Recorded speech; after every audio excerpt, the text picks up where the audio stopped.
अस्सलाम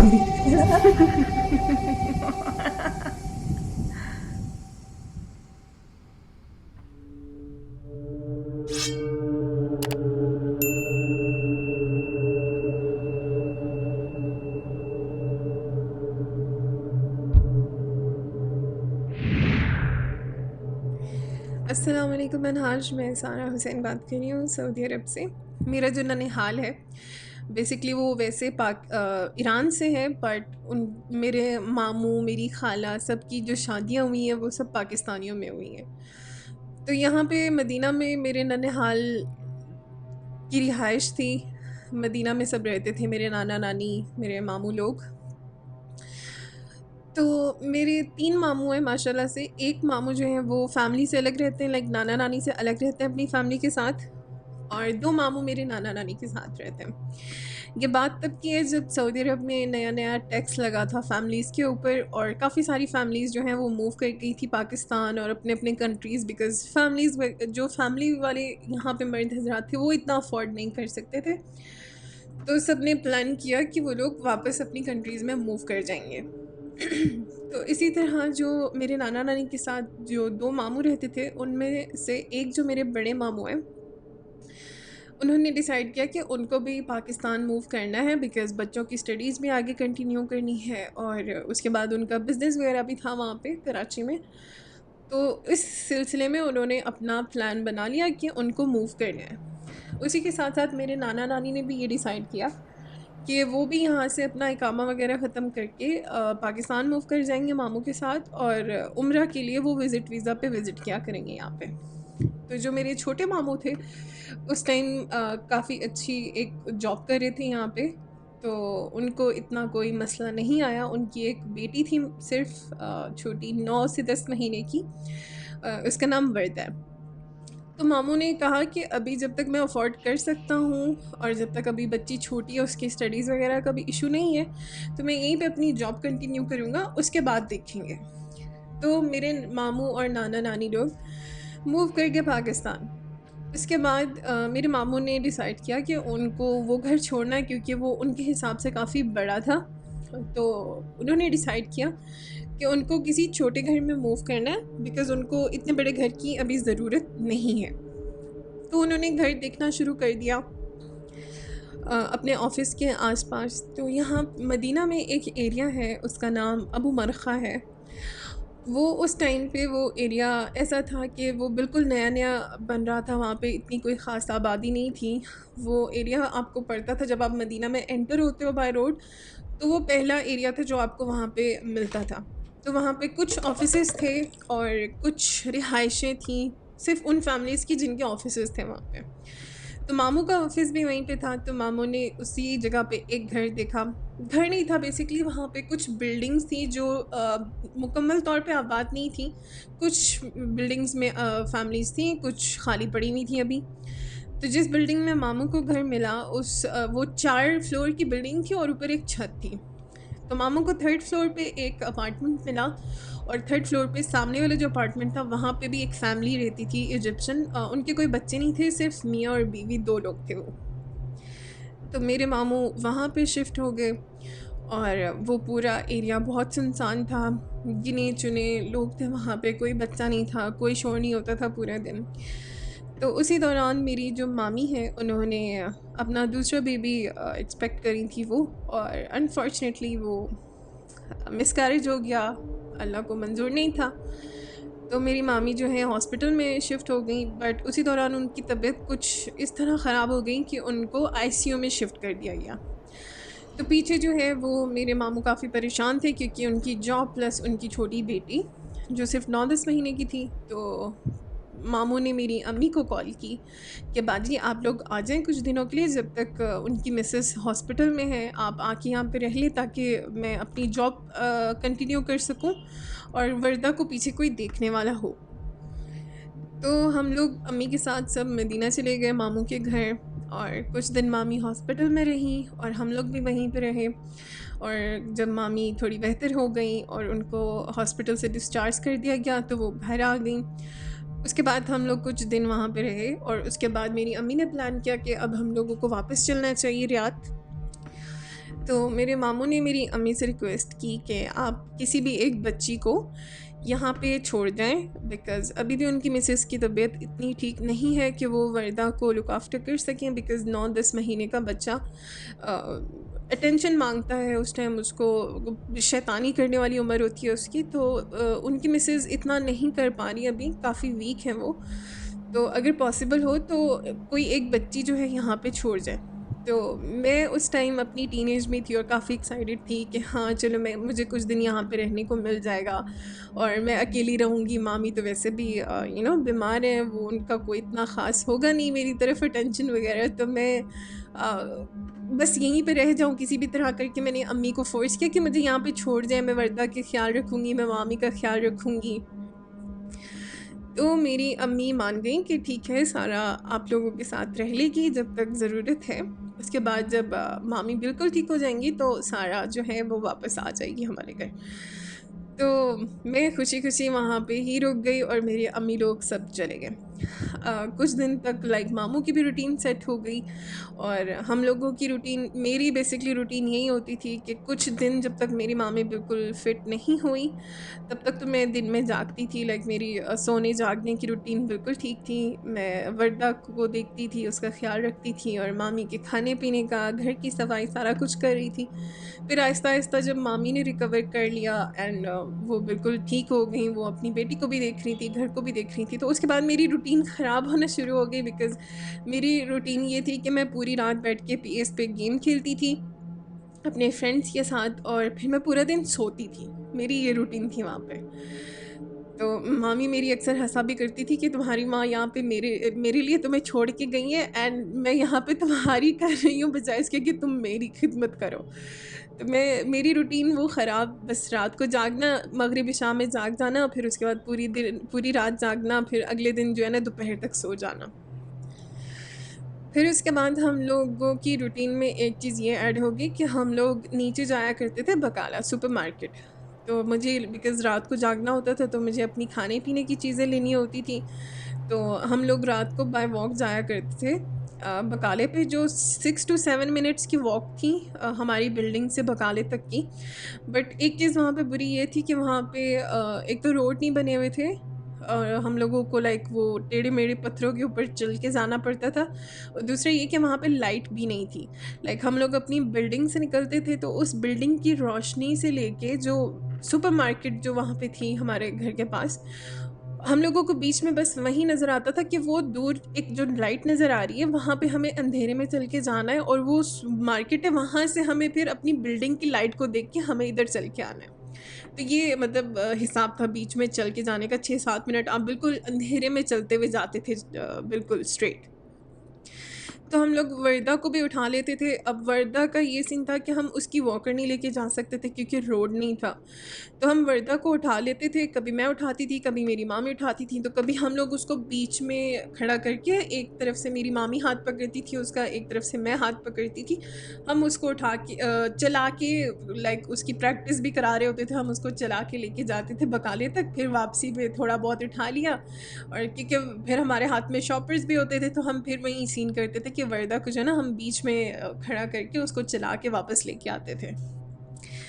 अब जो है कहानी यहाँ से शुरू होती है कि एक दिन ऐसे ही हम लोग इशा की नमाज के बाद निकले वहाँ से, अपने घर से, अपनी बिल्डिंग से बकाले की तरफ चल के गए और बकाले से सामान लिया खाने पीने का।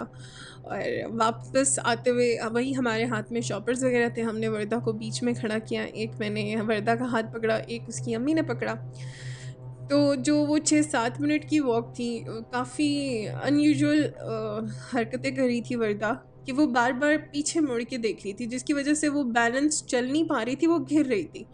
जैसे बच्चों की अटेंशन होती है किसी और तरफ और वो आगे चलते जाते हैं तो वो घिर जाते हैं। तो वर्दा इसी तरह बार बार जो है ना अपनी गर्दन पीछे मोड़ के देख रही है, जैसे उसको कोई ऐसी कोई अटेंशन वाली चीज़ उसको दिख रही हो या कुछ कुछ ऐसा था जो बहुत अनयूजुअल था। और मुझे इसलिए अजीब लगा था क्योंकि उस 6 से 7 मिनट की वॉक पे वर्दा कोई 10 से 12 दफ़ा गिरी है उन्हीं पत्थरों पे, बस इसी चक्कर में कि वो पीछे देख रही थी। तो हम लोग चलते चलते घर आ गए। वो रात गुजर गई हमारी खैर खैरियत से। अगले दिन भी सुकून से गुजर गया। 2 रातें गुजरी हमारी, और तीसरी रात जो है, मेरे मामू घर पे नहीं थे। वो मोस्टली घर पे होते भी नहीं थे। उनको फॉर अ वीक और 2 उनको यम्बो जाना पड़ता था, जो मदीना से 120 समथिंग किलोमीटर्स है।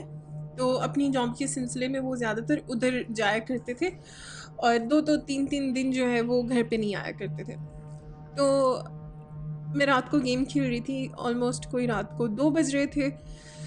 मेरी मामी सो जाया करती थी 1-2 बजे तक। तो मामी ना इसको वर्दा को कमरे में लेके गई सुलाने के लिए, और मैं गेम पे लगी हुई थी।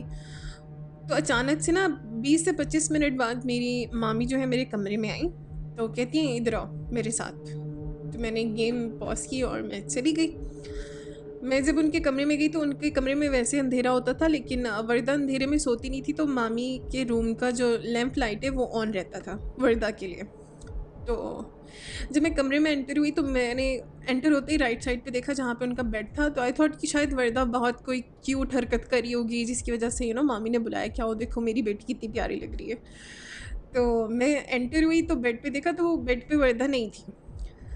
लेफ़्ट कॉर्नर पे जो कमरे का एक कॉर्नर था, वर्दा कॉर्नर की तरफ मुँह करके ना बैठी हुई है और बस खेल रही है। उसके हाथ में एक उसका टॉय था, सॉफ्ट टॉय था कोई, वो उसके साथ खेल रही है।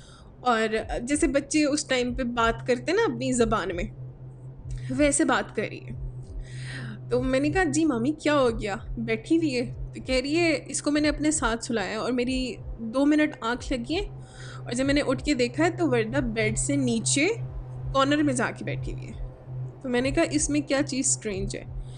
तो शी सेड कि ये बेड से कैसे उतरी है, ये बेड से नहीं उतर सकती, ये नीचे जाके बैठी हुई है और ये अंधेरे में ऐसे घूमती फिरती भी नहीं है कमरों में। तो मैंने कहा मामी नॉर्मल चीज़ है, कोई बात नहीं, बच्चा है उसको नींद नहीं आ रही होगी, आपकी आँख लग गई तो वो उतर के नीचे चली गई होगी। तो मैंने जाके वर्दा को पीछे से उठाया, जैसे वो बैठी हुई थी उसको उठा के ऐसे अपनी सीने से लगा दिया ना। तो वो तब भी बस अपने टॉय के साथ बात कर रही है, अपने टॉय को आवाज़ें दे रही है, अपने टॉय जो है अपने मुंह में डाल रही है, ये हरकत कर रही है, विच वॉज़ वेरी नॉर्मल। मुझे उसमें ऐसी कोई चीज़ स्ट्रेंज नहीं लगी जिसके ऊपर मैं एक्ट करूँ, बोलूँ कि हाँ मामी का शक सही है कि ये उतर के कैसे गई नीचे। तो she was not sleepy at all. तो मैं उसको उठा के अपने कमरे में ले आई, थोड़ी देर उसके साथ खेलती रही। फिर मामी भी आ गई, मामी बैठी रही जब तक वर्दा को नींद नहीं आई, वो बैठी रही। फिर जब वो सो गई तो मामी उसको उठा के ले गई। अब कुछ दिनों बाद वीकेंड था, जुमरात की रात थी। मेरे जो दूसरे मामू मदीना में रहते थे, उनकी जो फैमिली थी वो किसी शादी पे जा रहे थे। तो उन्होंने बोला कि सारा और मेरी जो मामी जिनके साथ मैं रह रही थी उनको बोला कि इन दोनों को भी बोलते हैं हमारे साथ चलें। मेरी मामी ने कॉल किया तो मैंने कहा हाँ मैं तो चलने के लिए तैयार हूँ। मामी का पता नहीं है मामी चलती है या नहीं। तो मामी से बात की तो मामी ने कहा नहीं वर्दा बहुत तंग करी है आजकल, बहुत रोती है, चिड़चिड़ी हुई हुई है, तो मैं नहीं जा सकती, सारा को तुम लोग ले जाओ। तो मामी ने कहा ठीक है हम लोग आ रहे हैं, हम सारा को पिक कर लेते हैं, फिर हम लोग अगले दिन जो है ना सारा को वापस ड्रॉप कर देंगे। तो ठीक है मैं तैयार होगी, हम लोग निकल गए शादी पे। अब जब शादी ख़त्म हो गई हम लोग शादी के बाद उधर घर चले गए। 3 बज चुके थे रात के। मेरे जो दूसरे मामू हैं हम उनके घर चले गए। तो मुझे अचानक से मेरे नंबर पे कॉल आई मेरी मामी की। मामी की सांस फूली हुई और वो ना ज़ोर ज़ोर से कह रही हैं कि सारा घर आओ, सारा घर आओ। तो मैंने कहा खैर हो। तो कहती हैं कि कोई ना बाहर का जो मेन डोर है वो बहुत ज़ोर ज़ोर से नॉक कर रहा है। तो मैंने कहा मामी हो सकता है मामू हो, उनके पास चाबी ना हो, जाके पूछो तो सही है कौन। तो कह रही है मैं सी थ्रू से देख रही हूँ तो कोई बंदा है जो हम सी थ्रू की तरफ अपनी बैक करके खड़ा हुआ है, ब्लैक शर्ट है उसने पहनी हुई है, ब्लैक शर्ट, और सर पे ब्लैक कलर की कैप पहनी हुई है। वो हमारी लाइक सी थ्रू की तरफ नहीं देख रहा, उसकी बैक है हमारी तरफ, और मैं उससे पूछ भी रही हूँ तो वो जवाब नहीं दे रहा, लेकिन दरवाज़ा जो है वो कॉन्टीन्यूसली नॉक हो रहा है और वो बहुत ज़ोर ज़ोर से नॉक हो रहा है। अब उस टाइम पे मुझे भी आवाज़ आ रही है कॉल पे पीछे से कि वाकई दरवाज़ा नॉक हो रहा है। अब ये था कि एक तो सुनसान इलाका है, ये उधर जो काले रहते हैं उनका भी कोई भरोसा नहीं है। तो मैंने जो मेरे साथ मामू बैठे हुए थे, बिकॉज उसी टाइम हम लोग घर पहुंचे थे, सब साथ बैठे हुए थे, तो मैंने मामू को फ़ोन पकड़ा दिया। मैंने कहा मामी को देखिए मामी रो रही हैं। मेरे मामू ने बात की कि भाभी खैर है हम लोग आते हैं, आप परेशान नहीं हो। तो हम लोग उसी टाइम वहाँ से निकले, गाड़ी में बैठे हैं। तो वो घर काफ़ी दूर था, 40 मिनट्स की ड्राइव थी, बिकॉज़ वो एरिया से काफ़ी बाहर था। तो मामी बस रोती रही हैं। गाड़ी में बैठी हूँ तो मुझे मामी की दोबारा कॉल आ गई है कि दरवाज़ा अभी भी ज़ोर-ज़ोर से नॉक हो रहा है, वरदा डर के रो रही है, मुझे भी डर लग रहा है। तो मैंने कहा ठीक है, मैं आपके साथ कॉल पे रहती हूँ, लेकिन आप बस रोएँ नहीं, आप नॉर्मल हो, आपके साथ बच्ची है। आप अपने आप को थोड़ा-सा रिलैक्स करो ताकि बच्ची पैनिक ना हो। तो वो बस आराम से मेरे से बात करती रहीं, 10-15 मिनट कॉल चलती रही और मुझे पीछे कॉन्टिन्यूअसली वो दरवाज़ा नॉक होने की आवाज़ आती रही है। हम लोग बिल्डिंग में नीचे आके रुके, बिल्डिंग में मैं एंटर हुई हूँ, मेरे कान पे फ़ोन है और मुझे अभी भी दरवाज़ा नॉक होने की आवाज़ें आ रही हैं। और मैं फर्स्ट फ्लोर चढ़ी, सेकंड फ्लोर चढ़ी, अपने फ्लोर पे आ गई और मुझे अभी भी जो लास्ट स्टेयर्स थी ना, जिसके बाद हमारा फ्लोर नज़र आता था, हमारा अपार्टमेंट नज़र आता था, वहाँ तक मुझे पीछे आवाज़ें आ रही हैं कॉल पे कि पीछे दरवाज़ा नॉक हो रहा है, फ़ोन पे आ रही हैं। लेकिन वो इतना ज़ोर से हो रहा है कि अगर वो वाक़ई बिल्डिंग में हो रहा होता, तो पूरी बिल्डिंग में आवाज़ गूंज रही होती, बट बिल्डिंग में कोई आवाज़ नहीं है, लेकिन मुझे फ़ोन पे आवाज़ आ रही है कि मामी के पीछे से दरवाज़ा नॉक हो रहा है। तो मैं जैसे ही अपने फ्लोर पे पहुंची हूँ, मैंने हाथ रखा है दरवाजे के ऊपर, मामी के घर के दरवाजे के ऊपर, वो आवाज़ बंद हो गई। और मेरे मामू भी पीछे परेशान थे क्योंकि मामू ने भी आवाज़ सुनी थी, वो भी भागते हुए ऊपर आए। तो जब उन्होंने देखा कि दरवाजे पे कोई नहीं है, तो वो सीधा छत के ऊपर भाग के गए कि ये हो सकता है कोई छत पे भाग गया हो हमारी आने की आवाज़ सुन के। मामू छत पे भागे तो छत पे भी कोई नहीं है, बिल्कुल खामोशी है, बिल्डिंग लाइक बिल्कुल सुनसान। तो वापस आके मामू ने जो हमारे अपार्टमेंट के सामने वाला जो इजिप्शियन रहता था, उसका दरवाज़ा नॉक किया। अब वो भी थोड़ी देर के बाद निकला, घर के कपड़ों में, लाइक रात के 3 साढ़े 3 साढ़े 3 से भी ऊपर हो गया था टाइम। तो वो परेशान होकर निकला, कहता है जी खैरियत। तो मामू ने कहा कि कोई हमारे फैमिली का दरवाज़ा नॉक कर रहा था, आपको आवाज़ नहीं आई? कोई देखा आपने किसी को दरवाज़ा निकल के बहुत ऊंचा ऊंचा नॉक कर रहा था? तो उसने कहा नहीं, बिल्डिंग में यहाँ पे तो सिर्फ स्टेयर्स भी आप नीचे उतरते हो या चढ़ते हो तो इतनी सुनसान है कि आवाज़ गूंजती है, तो कोई अगर नॉक करता तो ज़ाहिर सी बात है हमें तो आवाज़ आनी थी। तो उसने बोल दिया कि ऐसा कुछ भी नहीं हुआ बिल्डिंग में, हो सकता है आपकी फ़ैमिली की कोई गलत फहमी हुई हो, आपकी फ़ैमिली को ऐसा कुछ भी नहीं हुआ। अब मैं अंदर गई हूँ तो मामी की सांस फूली हुई और वो रो रो के अपना बुरा हाल किया हुआ, उन्होंने मुझे गले लगा लिया कि अब तुम यहाँ से नहीं जाओगी, तुम्हें कहीं पे भी जाना है तुम मुझे साथ लेके जाओगी या तुम मेरे साथ घर बैठोगी। तो हम लोगों ने पूरी रात उनको जो है ना रिलैक्स करने की कोशिश की। वर्दा अलग डरी हुई थी बिकॉज़ वो इतना शोर था दरवाज़ा नॉक होने का, ऊपर से उनकी अम्मा रो रही थी। तो मैंने वर्दा को पकड़ा, अपने साथ कमरे में सुलाया, मामी भी मेरे साथ ही सो गई। फिर उनके शौहर भी आ गए जो छोटे मामू थे, तो मामू को बताया। तो मामू ने मुझे अलग से बुला के बस ये बोला कि ये शुरू से डरती है, ये जो तुम्हारी मामी है ये शुरू से डरती है, तो इसने मुझे भी ऐसे 2-4 दफ़ा पागल बनाया हुआ ना, अलग अलग हरकतें करके, तो इसकी बात को सीरियस मत लेना, ये सिर्फ डरती है।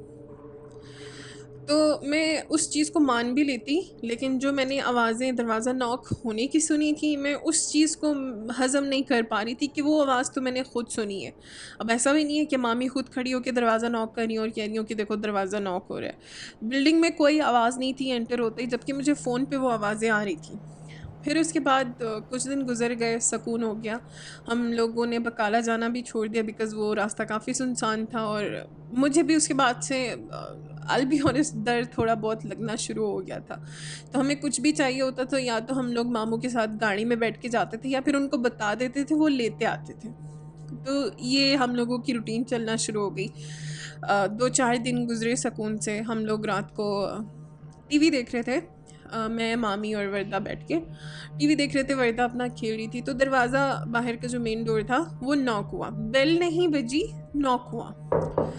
तो मैंने बोला मैं देख के आती हूँ कौन है। तो मैं बाहर आई, मैंने पूछा 2-3 दफ़ा, नॉर्मल नॉक था, लाइक 3 दफ़ा नॉक हुआ, 4 दफ़ा किसी ने नॉक किया, वो नॉर्मल नॉक था। तो मैंने पूछा कौन, तो कोई आवाज़ नहीं आई। फिर मैं जाके बैठ गई क्योंकि सी थ्रू से भी कोई नहीं दिख रहा था मुझे। उसके बाद फिर मैं आके बैठी, फिर कुछ मिनट गुजरे, दोबारा से नॉक हुआ, वही सेम वॉल्यूम था, वही सेम ट्यून थी, टक टक टक, और फिर खामोशी। फिर उसके बाद मैं वापस गई, मैं फिर सी थ्रू पे खड़ी होकर मैंने देखा कोई भी नहीं है। मैं 2-3 दफ़ा मैंने ऊंचा पूछा, कोई भी नहीं है, कोई जवाब नहीं आया। फिर मैंने उसके बाद जो हम लोगों के अपार्टमेंट की चाबी थी मेन डोर की, मैंने वो चाबी उठा के जो साथ लटकी हुई थी वहाँ से उठा के मैंने दरवाज़े के अंदर लगा दी।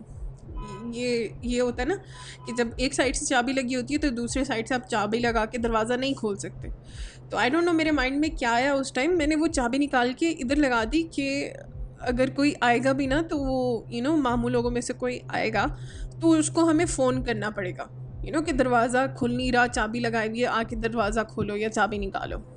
तो मैंने ये सोच के उसके अंदर चाबी लगा दी कि कोई भी आएगा तो मुझे फ़ोन करेगा। ये नहीं होगा कि मैं दरवाज़ा सुन के दरवाज़े की आवाज़ पे मुझे आना पड़े। तो मैं वापस जाके चाबी लगा के बैठ गई कमरे में। 6-7 मिनट गुजरे, हम लोग टीवी देख रहे हैं, फिर दरवाज़ा नॉक हुआ। अब जब मैं दरवाज़े के पास गई हूँ तो मैं देख रही हूँ सी थ्रू से कोई भी नहीं है, और मैं वहाँ पे ना खड़ी रही, रुक गई वहीं पे कि अब जब दरवाज़ा नॉक होगा ना तो मैं फटाफट दरवाज़ा खोल के देखूँगी, ऐसी थ्रू से देखूँगी कि कौन है, कौन शरारत कर रहा है, कोई बच्चा वच्चा तो नहीं है मोहल्ले का। तो मैं वहीं पे खड़ी रही। 1 मिनट गुजरा, 2 मिनट गुजरा, उसके बाद 2 मिनट के बाद मेरी नज़र जाती है उन चाबियों पे जो मैंने दरवाजे के अंदर लगाई हुई थी। वो चाबियाँ हिल रही थी। जब कोई दरवाज़ा नॉक करता है तो जो चाबी लगी होती है वो हिलती है, राइट, वो मूव करती है। वो चाबी ऐसे लगी हुई हिल रही थी जैसे वाकई किसी ने दरवाज़ा नॉक किया। अब मुझे ये था कि ये ना हो कि मैं जब सी थ्रू देखने गई हूँ तो मेरे कोई कपड़े वपड़े इसको टच हुए हों, ये इस वजह से हिल रही हो। तो मैंने कहा ये भी हो सकता है। तो मैं वापस जाके किचन में से, डाइनिंग एरिया में से मैं एक चेयर उठा के ले आई और मैं बैठ गई दरवाजे के पास। मैंने कहा आज तो मैं इसको देख के रहूँगी कि ये है कौन कौन दरवाजे नॉक कर रहे हैं, बिकॉज सेम दरवाज़ा नॉक होने वाली शरारत उस दिन भी हुई थी। तो मैं चुप करके वहाँ पे बैठ गई। 3 मिनट 4 मिनट बैठी रही, कुछ भी नहीं हुआ। फिर मैं वापस चली गई कमरे में। उसके बाद जब दरवाज़ा नॉक हुआ और थोड़ा ऊंचा नॉक हुआ, वो इस तरह नॉक हुआ जैसे कि कोई मुक्के मार रहा हो, ठा ठा ठा इस तरह से करके। और जब वो ठाठा बजी है ना तो वर्दा हमारे साथ बैठी हुई थी, हमारे सामने बैठ के खेल रही थी। तो वो अपनी ना तोतली सी ज़बान में जैसे बच्चे उस टाइम बोलते हैं, वो कह रही है जॉनी। जो मुझे समझ आया उसने जॉनी बोला। जब वो बोल थोड़ा तोतला रही थी लेकिन मुझे ऐसा लगा जैसे कह रही है जॉनी। तो मामी ने कहा ये देखो ये इसने नया वर्ड सीखा हुआ, जॉनी जॉनी करती रहती है। तो मैंने कहा मामी मैंने तो अब तक किससे नहीं सुना ये वर्ड जॉनी जॉनी। तो कहती है नहीं, रात को सोने जाती है तो दोनी दोनी करती रहती है, ये सोते सोते भी ये यहीं बोल रही होती है, सो जाती है तो खामोश हो जाती है। तो जब अभी हम लोगों का अटेंशन हटा नहीं था वर्दा से कि दोबारा मुक्के से दरवाज़ा नॉक हुआ। अब जब मैं गई वहाँ पे तो दोबारा से चाबियाँ हिल रही हैं और बाहर कोई नहीं है। वहीं पे खड़े खड़े मैंने अपने मामू को कॉल किया। मैंने कहा आप तो कहते हैं कि मामी का वहम है, मामी तो शुरू से ऐसे करती हैं। मैंने कहा तो ये चीज़ें सब क्या हो रही हैं। मैंने कहा माना आप इस घर में इतना रहते नहीं, आप एक्सपीरियंस नहीं कर रहे, लेकिन इसका मतलब है ये नहीं है कि ऐसा कुछ हो नहीं रहा। मैंने कहा you need to come and at least कुछ नहीं भी कर पा रहे, आपको अपनी बीवी पे बिलीव नहीं है, मेरे पे बिलीव नहीं है, तो एटलीस्ट किसी को ले आए जो आके देखे इस चीज़ को, बताओ उसको इस चीज़ का इल्म हो, आके देखे, कोई दम दरूद करे। आपके साथ एक बच्ची का साथ है, मैंने कहा, और वो अजीबो गरीब हरकतें करती है, वो कोनों में जाके बैठ के खेलती है। तो I said you need to come and see. तो कहते हैं ठीक है मैं 2 दिन बाद आऊँगा, तो मैं देखता हूँ क्या कर सकते हैं। तो 2-4 दिन आराम से गुजर गए। फिर कुछ टाइम बाद रियाद में मेरे एक कज़न की शादी थी जिसकी काफ़ी अरमान थे कि हम लोग डांस करेंगे, एक साथ मिल के प्रैक्टिस करेंगे, हम सारी कज़न्स सेम आउटफिट्स बनवाएंगे। बट मैं उस टाइम मदीना में थी, मैं वापस आ नहीं सकी उनकी शादी पे।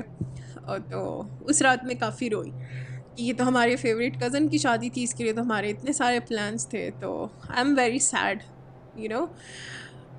उस टाइम पे मैंने पता नहीं रात को मुझे क्या हुआ कि मैंने कहा चलो शादी पे जा नहीं सकती तो मैं उठ के ना कोई अच्छे कपड़े पहन के मेकअप करके तैयार होती हूँ, पिक्चर्स ले लूँगी तो मैं इनको भेजूँगी कि मैं भी तैयार हूँ।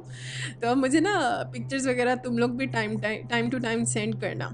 मैं उठी, मैं कमरे में तैयार होना शुरू हो गई। मेरी मामी आ गई, वर्दा भी जाग रही थी उस टाइम, तो आके वर्दा खेल रही है। अब वो वर्दा जो खेल रही थी वो कुछ पेपर्स थे जो यहाँ पे सुपरमार्केट्स के जो पेपर होते हैं जिनके अंदर उनके आइटम्स एंड उनके प्राइसेस वगैरह होते हैं, वो उनको फाड़ फाड़ के फेंक रही है, उन पेपर्स के साथ खेल रही है। लाइक वो एक बड़ी सी बुक टाइप होते हैं, तो उनके साथ खेल रही है। वो पूरे कमरे में उसने ना फाड़ फाड़ के पेपर फैला दिए। तो पंखा भी ऑफ़ है मेरे कमरे का, एसी भी ऑफ़ है। मैं मेकअप कर रही हूँ आराम से। उसी दौरान मामी उठ के चली गई कि वर्दा को मैं सुलाने की कोशिश करती हूँ, नहीं सोती तो मैं वापस आ जाऊँगी। मैं आईने में लाइक अपने आप को आईने में खड़ी होके देख रही हूँ, तैयार हो रही हूँ। अपने बाल बना रही थी मैं उस टाइम। तो मुझे ना ऐसे कुछ I don't know how to say that word, सरसराहट होती है, जैसे हल्का सा कुछ साउंड होता है, या आपको ऐसा कुछ फील होता है कि आपके पीछे कोई थोड़ा सा, जैसे किसी चीज़ का वजूद गर्म महसूस होता है ना, वैसा कुछ गर्म सा महसूस हुआ, जैसे गर्म हवा गुजरी हो मेरे पीछे से, या किसी ने गर्म सांस ली हो मेरे पीछे खड़े हो के। इस तरह से ना मुझे हल्का सा कुछ महसूस हुआ है, और मैंने फ़ौरन से मुड़ के देखा पीछे, तो कोई भी नहीं है। दरवाज़ा मेरे कमरे का खुला हुआ था पूरा, लेकिन एसी और फ़ैन ऑफ है कि मैं बोलूँ कि कोई पेपर हिला होगा या हवा से उड़ा होगा, कुछ भी नहीं हुआ। और मैं फिर वापस लग गई अपनी चीज़ों में। उसके बाद मैं पिक्चर्स लेना स्टार्ट हो गई आईने के सामने खड़ी होके, और 2-4 मिनट के बाद फिर से वही सेम पेपर हिलने की आवाज़ आई मुझे, वो सरसराहट सी हुई। मैंने फिर पीछे मुड़ के देखा तो कुछ भी नहीं है। उसके बाद मुझे डर लगना शुरू हो गया, क्योंकि उस घर में जो चीज़ें हो रही थी वो कुछ ना भी होता तो भी ऐसे लगता कि हाँ वैसा ही कुछ हो रहा है। एक वहम आ जाता है ना इंसान में, वो वहम मेरे अंदर आके ना बैठ गया था। जो भी चीज़ हो रही होती थी, किचन में ग्लास टूटता, कुछ भी होता, मुझे लगता था कि ये वही चीज़ें कर रही हैं जो हमें तंग कर रही हैं। तो मैं फिर बेड पे जाके आराम से बैठ गई। अब मैं पेपर्स वगैरह को देख रही हूँ, और मैं ये सोच रही थी बैठ के कि मुझे ना ये पेपर्स वगैरह सारे जमा करके उठा लेने चाहिए, और कचरे में फेंक दूँ, ताकि अगर हवा से कुछ ऐसा मूव हो भी रहा है और मुझे डर लग रहा है तो वो चीज़ ना हो। तो उसके बाद मैं बैठ के यही सोच ही रही थी, मेरी कज़न की कॉल आ गई, जो दूल्हे की बहन थी। उसकी कॉल आ गई, तो मुझे उससे बात करके और रोना आए कि मैं आ नहीं सकी। हम लोगों के कितने प्लान्स थे। तो कहती है अच्छा रो नहीं, तुमने इतना अच्छा मेकअप किया हुआ, इतनी अच्छी तैयार हुई भी हो, तो तुम वीडियो कॉल पे आओ, हम लोग, मैं तुम्हें ना अपना दूल्हा भाई दिखाती हूँ। तो मैंने कहा ठीक है। अब मैं वीडियो कॉल पे गई, तो कहती है मतलब मैंने दूल्हा लो देखा, दुल्हन देखी, सारा कुछ देखा। उसके बाद ना कहती है तुम अपना पूरा ड्रेस तो दिखाओ। मैंने कहा हाँ हाँ ठीक है। अब मैं उठ के गई हूँ, अलमारी के ऊपर जो शीशा लगा होता है, फुल साइज़ शीशा, मैं उसके सामने खड़ी होकर उसको बैक कैमरा से अपना ड्रेस दिखा रही हूँ। ये जूते पहने हुए मैंने, ये इयररिंग्स पहने हुए। तो बात करते करते ना पीछे से प्रॉपर एक पेपर उड़ा है। उड़ा मतलब उड़ा, वो उड़ा है, और वो मुझे दिखा ऐसे है कि मुझे शीशे में लाइक अपना पीछे का जो अक्स दिखा है ना पीछे, मैंने वहाँ पे पेपर देखा है। अपने आईने से अपने पीछे एक पेपर देखा है जो हवा में उड़ रहा है। और मैंने जैसे उस टाइम वो पेपर देखा और मैंने पीछे मुड़ के देखा ना, वो मेरे सामने पेपर जाके नीचे गिरा। अब अगर हवा हो भी तो मेरे कद जितना तो ऊपर नहीं जा सकता ना पेपर, जितनी भी हवा चल रही हो पंखे एसी से तो नहीं उड़ सकता। जब मैंने पीछे मुड़ के देखा वो पेपर नीचे गिरा है, मैं बहुत डर गई, बहुत ज़्यादा डर गई उस टाइम मैं। और मेरा रोना निकल आया। अब मेरी कज़न को ये लग रहा था शायद दुल्हा भाई को देख के रो रही है, यहाँ में हमारे पास नहीं आ पाई इसलिए रो रही है। बस मैंने बैठ के रोना शुरू कर दिया, और वीडियो कॉल चल रही है, और मैं रोई रोई रोई। और मेरे रोने की आवाज़ से मेरी मामी उठाई, मेरे मामू उठाए, वर्दा को उठा के वो ले आई। तो उस टाइम जितना वो बच्ची मुझे देख के हंस रही थी ना, वर्दा, जो उसके चेहरे पे शैतानी हंसी थी ना, मुझे वो बच्ची का वो जो फेस एक्सप्रेशन से आज तक नहीं भूले। वो मुझे देख के हंस रही है और दौनी दौनी बोल रही है, फिर वही जॉनी जॉनी के रट्टे लगा रही है। और मामू पूछ रहे हैं क्या हो गया, जाहिद की शादी पे नहीं जा पाई, मैं तुम्हारी सुबह की फ़्लाइट करा देता हूँ, तुम रो तो नहीं पागल। तो मैंने कहा मेरी फ़्लाइट कराएं। मैंने कहा मैं अपने कज़न के लिए रो रही हूँ, मेरी फ़्लाइट कराएं, मुझे जाना है यहाँ से। तो मामी ने भी कहा हाँ ठीक है चली जाना, अब तो तुम्हें इतना टाइम हो गया यहाँ पे, तो तुम चली जाना आराम से, बस तुम रो नहीं। तो कुछ देर बैठे वो लोग मेरे साथ, मैं नॉर्मल हुई। फिर मैंने अपने मामू को बताया, मैंने कहा ऐसे ऐसे हुआ है, मैंने आपको पहले भी कहा है लेकिन आप इस चीज़ को मजाक में ले रहे हो, आपकी बीवी को वहम है, लेकिन मैंने कहा मुझे तो वहम नहीं है ना, मुझे तो आप सीरियस ले सकते हैं ना। तो मैंने कहा इस चीज़ को देखें, इसके ऊपर कुछ करें, आप दम दरूद करवाएं। तो मैंने कहा इस चीज़ को प्लीज़ नॉर्मल ना लें। ये वो मखलूक नहीं है जिनको आप तंग करोगे फिर ये आपको तंग करेगी, ये मखलूक है ही तंग करने वाली। तो अगले ही दिन जो है सुबह शेख साहब आ गए, उनके उसी एरिया में जो मस्जिद थी वहाँ पे वो नमाज़ वगैरह पढ़ाते थे, तो मामू उनको लेके आ गए। तो उन्होंने पूरे घर को आके देखा, उन्होंने कहा हाँ है, लेकिन ऐसी नहीं है कि आप लोगों को कोई नुकसान पहुँचाएगी, मतलब ऐसी कोई मखलूक नहीं है। तो मामू ने कहा नहीं नुकसान नहीं पहुंचा रही, लेकिन तंग ज़रूर करी है, बच्चे डर रहे हैं, अपना एहसास दिला रही हैं, वो पूरे तरीके से एहसास दिला रही हैं।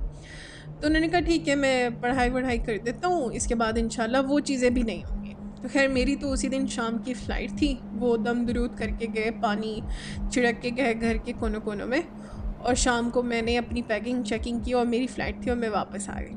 बस उसके बाद अल्हम्दुलिल्लाह मैंने मामी से भी ऐसा कुछ सुना नहीं कि घर में ऐसा कुछ हुआ हो। अब तो वो लोग मूव कर गए हैं पाकिस्तान, बिकॉज़ वहीं उनकी दूसरी भी बेबी गर्ल हुई उसके बाद माशाल्लाह से, फिर बड़ी बेटी की स्टडीज़ एंड ऑल, तो वो पाकिस्तान मूव कर गई और उस घर से भी जान छूट गई अल्हम्दुलिल्लाह। तो ये ऐसा एक्सपीरियंस था मेरी लाइफ का जो मैंने पहली दफ़ा किया था कि मैंने अपनी आंखों के सामने ऐसी चीज़ें होती हुई देखी हैं जो मैंने अब तक सिर्फ सुनी थी, और वो मेरे लिए काफ़ी ज़्यादा खौफनाक थी।